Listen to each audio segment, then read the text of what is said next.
ஸ்ரீமன் நாராயணீயம் 86ஆம் தசகம் சால்வவதம் பாரதப் போர். பண்டொரு நாள் தோல்வியினால் சினம் கொண்ட சால்வன்தான் மீண்டுமொரு போர் தொடுத்தான் துவாரகையின் கோட்டை மேல்.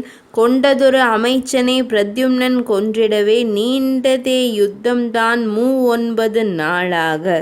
தருமனின் வேள்விதனை முடித்தேதான் விரைந்தீரே பொருதுபடை வென்றாயே சால்வனவன் நினை எதிர்த்து உருவம் நின் தந்தை போல் செய்தேதான் கொன்றானே 2 நொடிகள் மயங்கி நீ நின்றாயென நினைத்தாரே.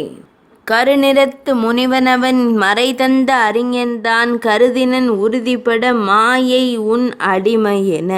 சிவந்தந்த சால்வனது விமானத்தை உடைத்தெறிந்தாய் அவன் சிரத்தை உன் ஆழி கொண்டேதான் அறுத்தெறிந்தாய். சவமானான் தந்தவக்ரன் கதையாலே அடிகொண்டு எவரொருவர் நினைத்தாலும் உய்த்திடவே வந்தாயே. ஊதினால் பஞ்சவர் நாட்டினை பறித்தார் மாது அவள் ஆடையை தொட்டு அவமதித்தார். மாதவன் கருணையென ஆடையது நீண்டதே ஆதவன் போன்றொளி பொருந்திய முனிவனை நாதியிலை என்றே பஞ்சவர் பால் அனுப்ப ஏதுமிலை உண்ணவென பாஞ்சாலி துதித்தழைக்க. பாதகம் தவிர்க்க நீ பாண்டத்தில் சிறு துணுக்கை யாதுமாகி உண்டனை குவலயம் பசியாரிடவே. நாராயண படையை துரியனுக்கு அளித்தாய் நாராயணன் நீயோ பஞ்சவரோடிருந்தாய். போரதை தவிர்க்க தூதனாய் சென்றாய் பெரியோரது சொல்லை வஞ்சகன் மறுக்க. பாரெல்லாம் நிறைந்த வடிவமது காட்டி தேரது செலுத்தி பாண்டவரை அடைந்தாய். சமர் தொடங்கும் வேளை அர்ஜுனன் கலங்க அமர்ந்தவனுக்கு கீதையை உரைத்தாய். நமதுடல் என்பது வெறும் உடையன்றோ தமர் என நினைத்து கொல்லாதிருந்தால் எமன் வந்தவரை கொண்டேகுவனே. நுமதென நினைக்கும் உடலே அழியும் எமது சொல் கேள் ஆன்மா நித்தியம். மமதை அழித்து சமநோக்கு பெறுவாய் உமதென நல்லதும் அல்லதுமில்லை எம்மை பாரென மெய் புகட்டினையே. பாரம் குறைக்க நீ விளைந்திருக்க போரில் பிதாமகர் அழிவினை நிகழ்த்த.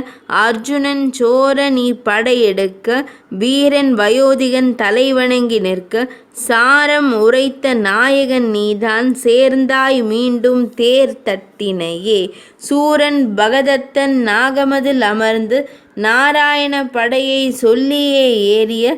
நாரணன் நீயதை மார்பிலே ஏற்றாய் பருதியால் பருதியை மறைத்திருள் செய்து.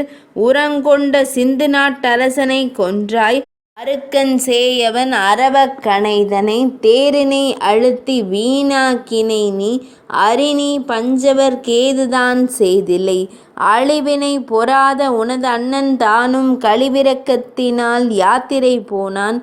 எழாத முனிவன் சூதினை கொன்றான் அழித்தான் வேள்வியை தடுத்த மன்னனை. பழிதீர்க்க பீமனும் துரியனும் பொருத விழிகொண்டு காணாது துவாரகை சென்றான்.